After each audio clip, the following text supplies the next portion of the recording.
Shalom, shalom. Just give me 1 second here.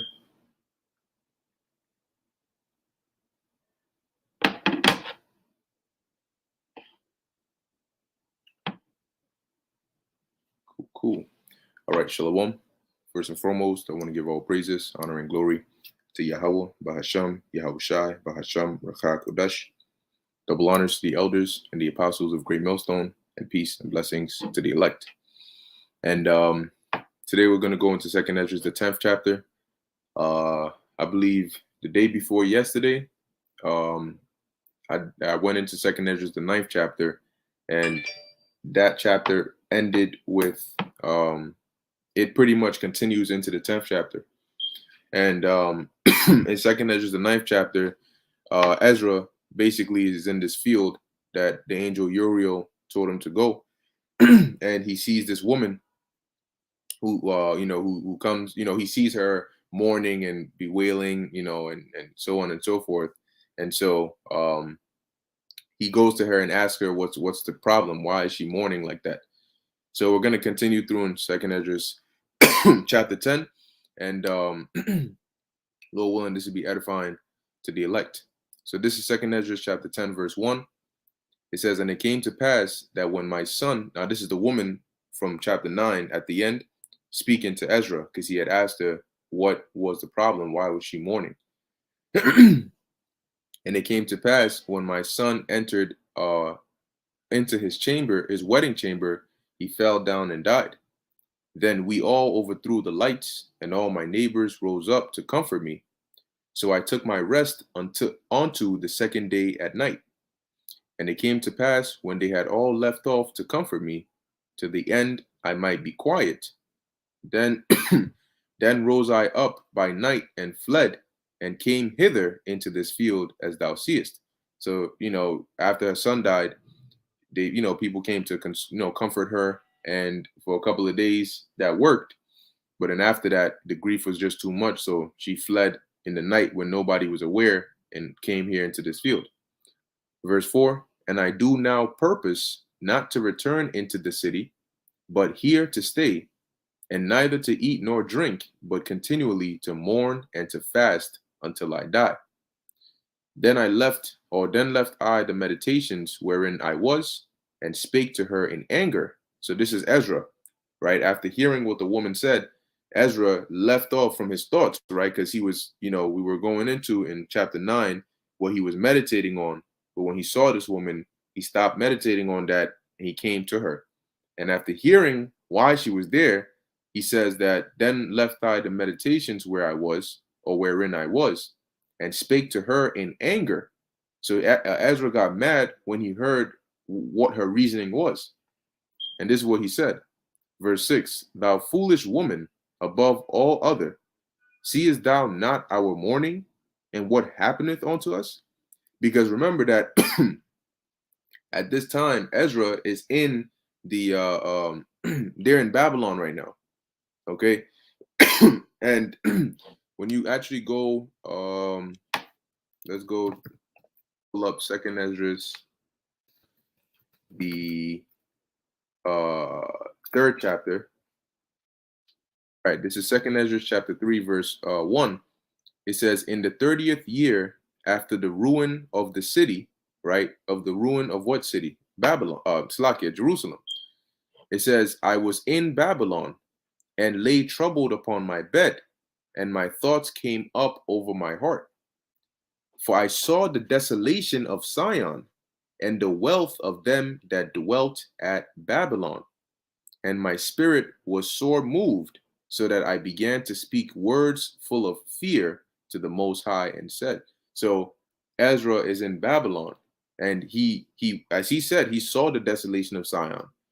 And this is when the Babylonians came and destroyed Jerusalem in 586 BC, and they burnt the temple with the law, and they committed all these atrocities after they laid siege to Jerusalem, and they ended up taking us over.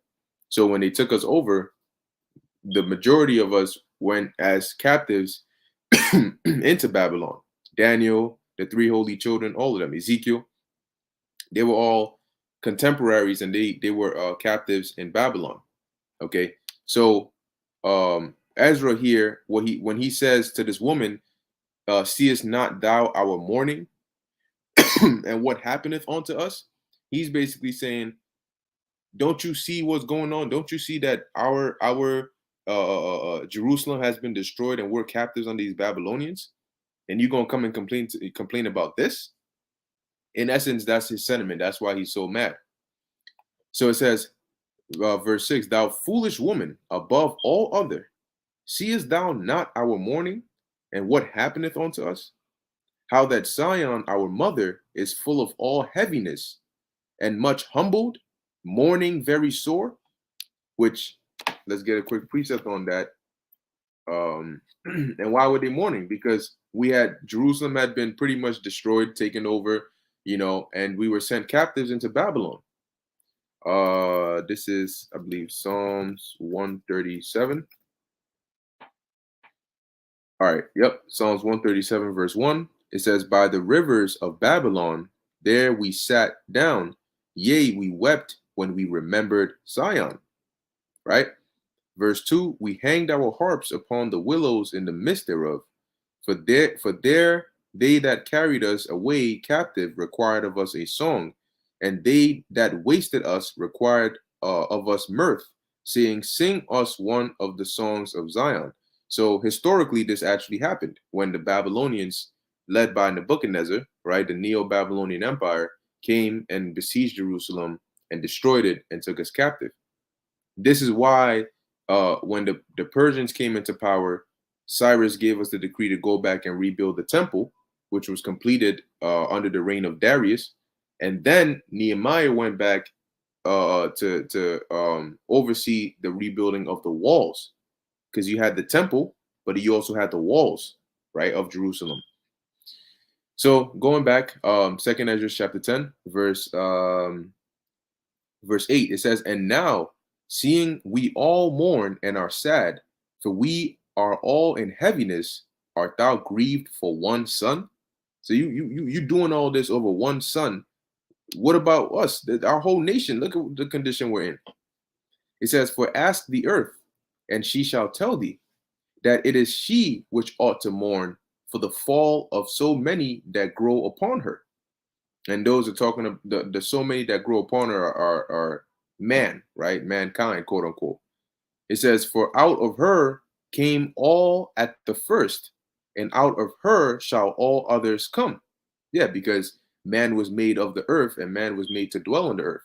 So those that lived in the past were on the earth, and those that are going to live in the future are going to what? Come from the earth.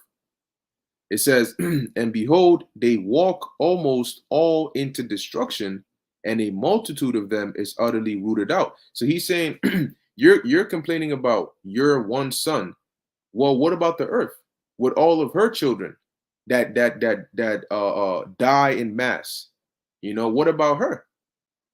Verse 11, it says, "Who then should make more mourning than she?" Right? If you want to go into mourning about losing a child, who should be mourning more, you or the earth? Right? It says, "Who then should make more mourning than she that hath lost so great a multitude? And not thou which art sorry but for one." So you hear losing your mind over one. What about the earth that loses so many people? It says, because Ezra is personifying the earth, likening it onto like a woman that has children. It says, but if thou sayest unto me, my lamentation is not like the earth's, because I have lost the fruit of my womb, which I brought forth with pains and bear with sorrows. But the earth not so. For the multitude present in it, according to the course of the earth, is gone as it came. Right? So basically, if you're saying that Ezra's speaking to the woman, and he's saying, if you're going to tell me that your loss of your son is not the same as the earth losing, its fruit, right? It losing its the people on it, because that's the course of the earth, right? That people are born, people die. Just as people leave, just as people die, people are born. So it's different from me, who had to go through all these pains to bring forth my one son, and now that he's gone, that's it. Verse 14, then say I unto you. So Ezra said, if you told me that, if that's what you're telling me, this is going to be my reply to you. Then say I unto thee, like as thou hast brought forth with labor, even so the earth also hath given her fruit, namely man, ever since the beginning unto him that made her. Right? So the same way you went through labor to bring forth your son, well, the earth also goes through labor to bring forth the inhabitants on it for the Most High. Now, therefore, keep thy sorrow to thyself, and bear with a good courage that which hath befallen thee. So don't act like it's the end of the world just because you lost one son. All right. So basically, hold your peace, deal with it. Verse 16, for if thou shalt acknowledge the determination of God to be just, right? If you acknowledge that the will of the Most High and his judgment is just, thou shalt both receive thy son in time and shalt be commended among women. So the Most High will have mercy on you and he'll give you another son. He says, go thy way then into the city to thy husband. And she said unto me, that will I not do. I will not go into the city, but here will I die. So I proceeded to speak further unto her and said, do not so, but be counseled by me. For how many are the adversities of Zion? Be comforted in regard to the sorrow of Jerusalem. Meaning, in essence, he's saying, look, don't come out here and try to commit suicide by fasting so that you die of starvation. All right. Look at the bigger picture here. Your case is not so bad. Think about the situation that Jerusalem is in. And in comparison, your situation in comparison to what Jerusalem is going through, your situation is not that bad. So at least take comfort in that, right? Take comfort in, you know what, I lost a son, but in comparison to what's going on here, it's not so bad.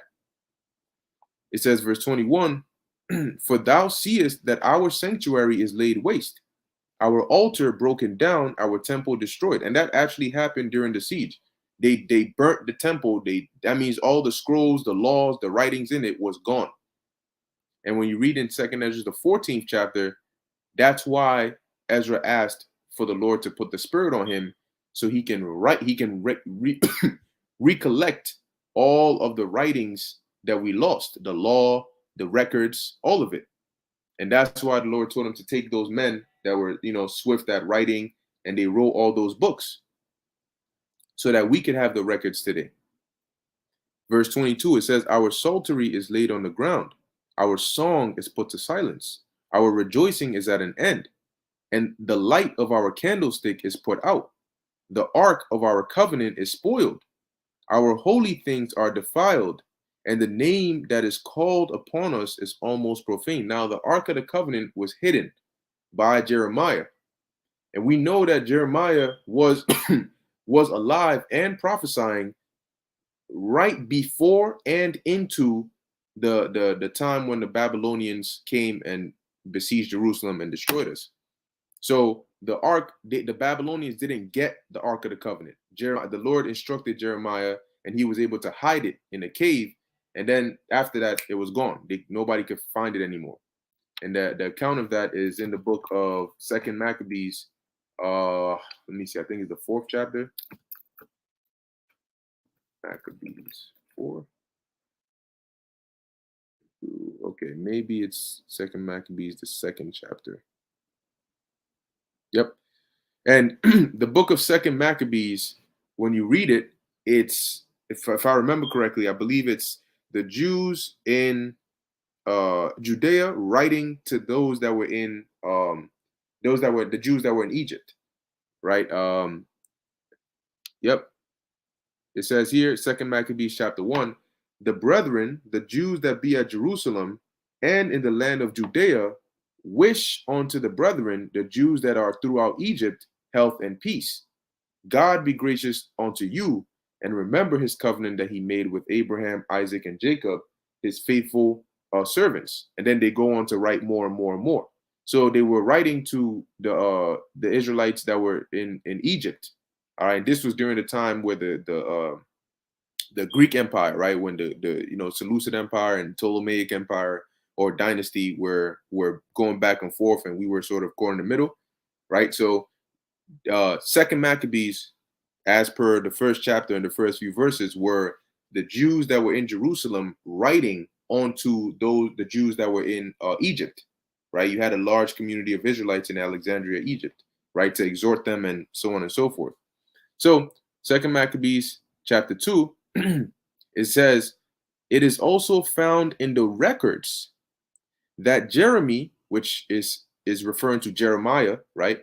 Jeremy or Jeremiah the prophet commanded them that were carried away to take of the fire as it hath been signified, and how that the prophet, having given them the law, charged them not to forget the commandments of the Lord, and that they should not err in their minds when they see images of silver and gold with their ornaments. When was this? This was when Israel was being taken captive to Babylon. Jeremiah was basically warning them to take heed when they get to Babylon, not to fall into those ways, right? Like he says, don't err in your minds when you see their images of silver and gold and ornaments and all of these things. And when you read the letter of Jeremiah, right? Which matter of fact, let me pull that up real quick. When you read the letter of Jeremiah, Jeremiah is basically let me get letter of Jeremiah. Yep. See, it says, and a copy of an epistle which Jeremiah sent unto them which were to be led captives into Babylon by the king of the Babylonians, to certify them as it was commanded of him of God. So Jeremiah basically sent them a letter letting them know that, look, you're going to be taken captive to Babylon, but when you get there, don't fall prey to the things that are over there, right? And that's what it says right here, right? Because of the sins which ye have committed before God, ye shall be led away captives into Babylon by Nebuchadnezzar, king of the Babylonians. So when ye come into Babylon, ye shall remain there many years for a long season, namely 7 generations, 70 years, right? And that's what Daniel refers to in Daniel, the 9th chapter, when he makes his supplication to the Lord and says, oh Lord, he said by books, right, has he been able to measure that we would be here for 70 years, and to us, unto you belongeth righteousness, unto us confusion of face, going into shamefacedness and all of that, right? So it says here, and after that I will bring you away peaceably from thence, right? From where? From Babylon. It says, now see ye in Babylon, or now shall ye see in Babylon gods of silver and of gold and of wood, borne upon shoulders, borne meaning carried, which caused the nations to fear. So you're going to see the Babylonian gods over there. Beware therefore that ye in no wise be like to strangers. Don't be like the heathens. Neither be ye and of them, when ye see the multitude before them, behind them, and behind them, worshiping them. So when you get sent to Babylon, you're going to see their gods over there. But don't partake of them. Don't become like the heathens and worship their gods. Okay?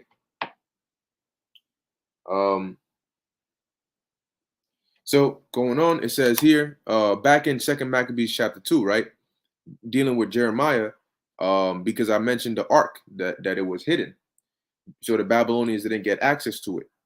So it says here, verse 3, and with other such speeches he exhorted them, and that's in the letter of Jeremiah, that the law should not depart from their hearts. It was also contained in the same writing that the prophet, being warned of God, commanded the tabernacle and the ark to go with him as he went forth into the mountain where Moses climbed up and saw the heritage of God. And when Jeremy came thither, he found an hollow cave, wherein he laid the tabernacle and the ark. and the altar of incense, and so stopped the door. And some of those that followed him came to mark the way, but they could not find it. Okay? And when Jeremy perceived, he blamed them, saying, as for that place, it shall be unknown until the time that God gather his people again together and receive them unto mercy. So he went to hide the ark, and those that came after came to mark the way so that they could find it, but they couldn't. When they came there, they couldn't find it. They couldn't find where the ark was hidden, because the Most High basically closed it up and just made it disappear. He took it somewhere. Okay, so when the Babylonians besieged Jerusalem, right, as we're reading here, as back in Second Esdras chapter 10 and 22, Ezra is going into it, right? He says, "Our psaltery is laid on the ground, our song is put to silence, our rejoicing is at an end, the light of our candlestick is put out, the ark of our covenant is spoiled." In essence, the ark, the Babylonians didn't get access to it. Okay, it was hidden by Jeremiah. It says, "Our holy things are defiled, and the name that is called upon us is almost profaned. Our children are put to shame. Our priests are burnt. Our Levites are gone into captivity.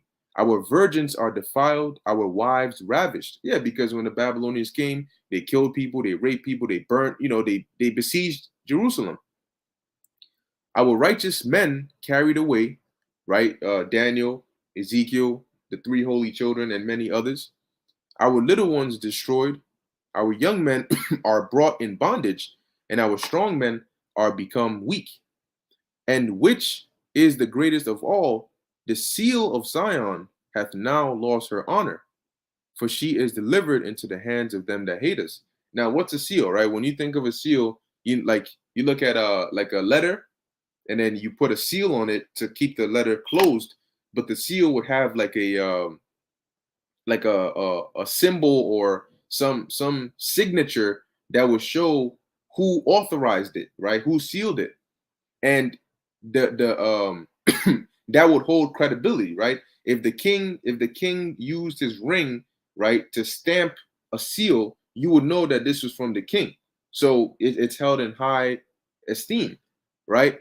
Now, say the king, lost his rulership or whatever, that seal would lose honor. It wouldn't be regarded as high esteem anymore, right? So we lost our seal because we were taken down. We were brought our honor, our esteem, right? We weren't esteemed as we once were because we were now brought into captivity, right? It says, "For she is delivered into the hands of them that hate us." And therefore, and remember, Ezra is still talking to the woman that he sees in the field right now. "And therefore shake off thy great heaviness, and put away the multitude of sorrows, that the mighty may be merciful unto thee," again, which is the Most High. Stop crying so that the Most High might have mercy on you. "And the highest shall give thee rest and ease from thy labor. And it came to pass, while I was talking with her, behold, her face upon a sudden shined exceedingly, and her countenance glistered, so that I was afraid of her, and mused what it might be." Mused, going into, he thought, he was in astonishment. He was wondering in his mind, what does this mean? Like, oh shoot, what the hell's going on, right? Because imagine you're talking to this woman, and she's telling you why she's here, and she's mourning, and then all of a sudden, this woman you're talking to, is her face just starts shining, and her countenance is glistening. You're like, what the hell is going on? Verse 26, "And behold, suddenly she made a great cry, very fearful, so that the earth shook at the noise of the woman." So this is, if you're witnessing this is pretty scary, right? It's pretty intense. One minute she's a regular woman you're talking to, the next minute her face is shining, and she screams. She lets out this loud, scary ass scream to where the earth starts shaking. Hell yeah, you're gonna be, you're gonna be like, what the hell? Verse 27, "And I looked, and behold, the woman appeared unto me no more. But there was a city builded, and a large place shewed itself from the foundations. Then was I afraid, and cried with a loud voice and said, so Ezra got shook when he saw this. He basically just saw a woman transform into a building, a big giant building, a city, you know? So he said he cried with a loud voice, where's the angel? Where is Uriel the angel who came to me at the first? For he hath caused me to fall into many trances, and my end is turned into corruption and my prayer to rebuke, because he was afraid. So he's like, yo, where's Uriel at? You know, he's the one who told me to come here. You know, it's his fault. Like, I'm bugging out right now because, you know, look, what the hell is going on? Right? Verse 29, it says, and as I was speaking these words, behold, he came unto me and looked upon me. And lo, I lay as one that had been dead, and mine understanding was taken from me. Because Ezra, at this point, he was messed up in the head because of what he just witnessed. It says, and he took me by the right hand and comforted me, and set me upon my feet, and said unto me, what aileth thee? And why art thou so disquieted? And why is thine understanding troubled, and the thoughts of thine heart? And I said, because thou hast forsaken me, and yet I did according to thy words. Right? You told me to come here, right? I came here, and you pretty much left me hanging. Like, what the hell is this? It says, and I went into the field, and lo, I have seen and yet see that I am not able to express. Meaning, I went to the field and I've seen things that I can't understand. What's going on? And he said unto me, stand up manfully, and I will advise thee. Then said I, speak on, my Lord. In me only forsake me not, lest I die frustrate of my hope. So, you know, all right, let me know what it is, you know, because else I'm gonna die frustrated because I'm messed up in the head right now, and what's going on? He wants an explanation. He wants answers. Verse 35, for I have seen that I knew not, and hear that I do not know. Because remember, these were revelations the Lord was given to Ezra. Now, if you notice, like in the book of Daniel and Daniel 7, Daniel 8, when you read through Daniel 2, if the first half is the vision, the record of what Daniel is seeing or what the prophet is seeing, then the second half is the angel explaining to him what does it mean. When you read in Daniel 8, the angel actually explains to Daniel what the ram with two horns means. When you read the whole chapter, the angel tells him these are the kings of the Medes and Persia, you know, and the king of Grecia, and this is the first king. The angel breaks it down to him. So that's what Uriel is getting ready to do. He's getting ready to explain to Ezra what he just saw. It says, verse 36, well, 35 again. For I have seen that I knew not, and hear that I do not know. Or is my sense deceived, or my soul in a dream? Right? What's going on? You know, I just saw something. I just saw a woman transform into a city. I don't understand what's going on here. Am I in a dream? Am I dreaming? Like, is this a dream? What's going on? You know, am my eyes deceiving me? Right? Did I not see that? Did I not hear that? Am I bugging? It says, now therefore I beseech thee that thou wilt shew thy servant of this vision. What does this mean? He answered me then and said, hear me, and I shall inform thee and tell thee wherefore thou art afraid. For the highest will reveal many secret things unto thee. He hath seen that thy way is right, for that thou sorrowest continually for thy people, and makest great lamentation for Zion. This therefore is the meaning of the vision which thou lately sawest. So the vision that you just saw, this is what it means. The woman, or thou sawest a woman mourning, and thou beganest to comfort her. But now seest thou the likeness of the woman no more, but there appeared unto thee a city builded. Right, the woman turned into a city. Right, you didn't see the woman anymore, and next thing you know, you saw a city. It says, and whereas she told thee of the death of her son, this is the solution. This woman whom thou sawest is Sion, right? That's Israel. And whereas she said unto thee, even she whom thou seest as a city builded. So the angel is saying here, this woman that you saw is Zion, right? Or Sion. And whereas she said unto thee, right? Even the same woman, the woman that you saw that turned into a building, that's the same woman I'm talking about here, right? So this woman whom thou sawest is Zion. And whereas she said unto thee, even she whom thou seest as a city builded, that same woman, whereas I say, she said unto thee, that she hath been 30 years barren. Those are the 30 years wherein there was no offering made in her. But after 30 years, but after 30 years, Solomon builded the city and offered offerings, and then bare the barren a son. And whereas she told thee she nourished him with labor, that was the dwelling in Jerusalem. Now, when you look up in the other translations, they'll tell you that the 30 years, they actually write it as 3,000 years, okay, where there was no offering made in her. So when and then other sources will tell you that it's just 30 years, right? A period of time from when David conquered Jerusalem to when Solomon built the first temple, where he made the offerings in there. Okay. Now when you when you look up in here, I looked up Solomon's temple and they have the dating for it. And this is according to Josephus. They said that, or he says that from Adam, right, the first man who was created, until Solomon built the temple, there had passed in all 3,102 years. Okay. So in essence, you got some sources that'll say that the 30 years wherein no offering was made in her was a period from Adam until Solomon built the temple, right? And they'll say that instead of 30, it's really 3,000 years. But then other sources might tell you that it's really just a period of time when after we conquered Jerusalem up until Solomon built the first temple.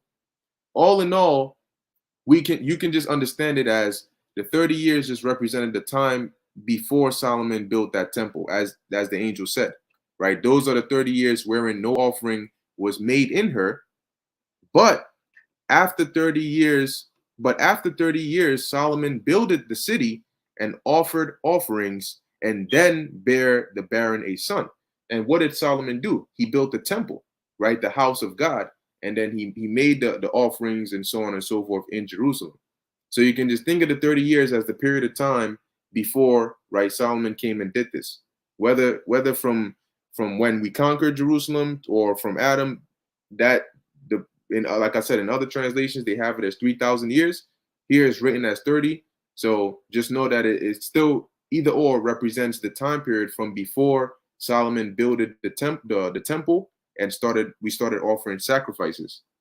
All right. But once we started doing that, as the angel says, then bear the barren a son. So once we started offering those sacrifices, that's when the barren bare the son, right? Representing, now we were dwelling there. The presence of the Most High was dwelling there, and we were offering those sacrifices to the Lord. Because you had the morning oblation and the evening oblation. Okay. Now it mentions Solomon because we did offer offerings in Israel before the temple was built. Okay. But what was different was that when Solomon came on the scene, the Lord had it to where he built an actual temple dedicated to the Lord, a house, for the Lord, where we officially went to in Jerusalem to offer those sacrifices. Verse 47, it says, and whereas she told thee that she nourished him with labor, that was the dwelling in Jerusalem. It says, but whereas she said unto thee that my son coming into his marriage chamber happened to have a fail and died, this was the destruction that came to Jerusalem. Okay, so the woman representing Zion, her being barren 30 years represented the period of time when we hadn't built the temple and offered offerings there. And then her nourishing her son was us dwelling in Jerusalem. And then her son dying, or her losing her son, was when Jerusalem got destroyed, when the Babylonians came and destroyed it. So the woman that Ezra was talking to, it was symbolic. Okay, that's what the angel was going into right now. and everything she told him represented something. Okay, so that's what we're going into. So it says here, verse 49, and behold, thou sawest her likeness, and because she mourned for her son, thou beganest to comfort her. And of these things which have chanced, these are to be opened unto thee. So of the things that happened, it is revealed unto you. It says, for now the Most High seeth that thou art grieved unfeignedly, and sufferest from thy whole heart for her. So hath he shewed thee the brightness of her glory and the comeliness of her beauty. And therefore I bade thee remain in the field where no house was builded, because Uriel wanted Ezra to see this. He wanted Ezra to receive this vision. So in order for him to see this, he sent Ezra to that field. It says, verse 52, for I knew that the highest would shew this unto thee. Therefore I commanded thee to go into the field where no foundation of any building was. For in the place wherein the highest beginneth to shew his city, there can no man's building be able to stand. And therefore fear not, let not thine heart be affrighted, but go thy way in and see the beauty and greatness of the building, as much as thine eyes be able to see. And then shalt thou hear as much as thine ears may comprehend. For thou art blessed above many other, and art called with the highest, so are but few. Meaning, go into the city, right? The woman representing Israel transformed or disappeared, and then the city, manifested, which is also representing Israel. Go in there and look at the majesty and the glory of the city of the Lord, and listen to what you're going to hear in there, and look at what you're going to see in there. And this is being revealed unto you because you're blessed above many other, and you are called with the Most High, and so are but few. Meaning, there's only a few others that have this same privilege, or are blessed like you are. It says, but tomorrow at night thou shalt remain here, and so shall the highest shew thee visions. And verse 59 is also very important. 2nd Esdras 10 and 59 is a very key verse as well. Why? Because it says, so shall the highest shew thee visions of the high things, which the Most High will do unto them that dwell upon the earth in the last days. So I slept that night and another, like as he commanded me. Now, 2nd Esdras 10 comes before 2nd Esdras 13, 2nd Esdras 14, 2nd Esdras 15, 2nd Esdras 16, right? So the visions that were showed to Ezra pertain to what? The things that would happen to them that dwell upon the earth in the last days. So how do we know that 2nd Esdras 15 is talking about this time? 2nd Esdras 16 is talking about this time. 2nd Esdras 13 is talking about this time.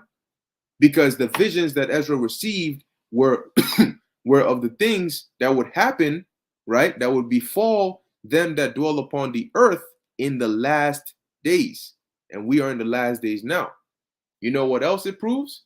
It also proves reincarnation. Why? Let's take a look at what I mean by that. And I'll end it off with this. But when you go to 2nd Esdras, matter of fact, let me just type it in. Woe is me. I believe it's 2nd Esdras 16 and 17. Let's find that real quick. All right, Apocrypha. Cool. 2nd Esdras 16 and 17, right? Now, 2nd Esdras, the 16th chapter, is also a part of the visions that was shown to Ezra of what would happen in the last days, right? So now, why is Ezra saying, woe is me? Woe is me. Who will deliver me in those days? What days is Ezra referring to? He's referring to the days of these visions, right? And we know that these visions are referring to when?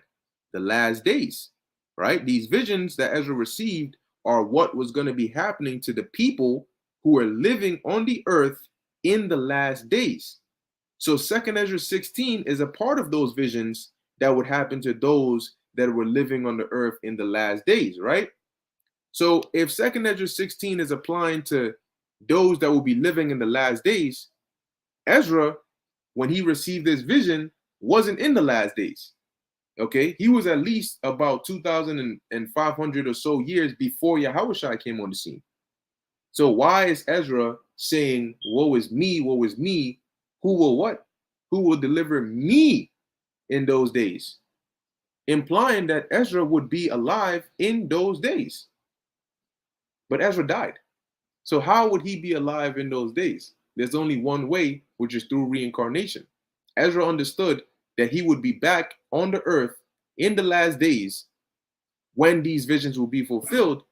And that's why he was afraid, saying, oh my goodness, shit, how am I going, who's going to deliver me when these things go down? All right.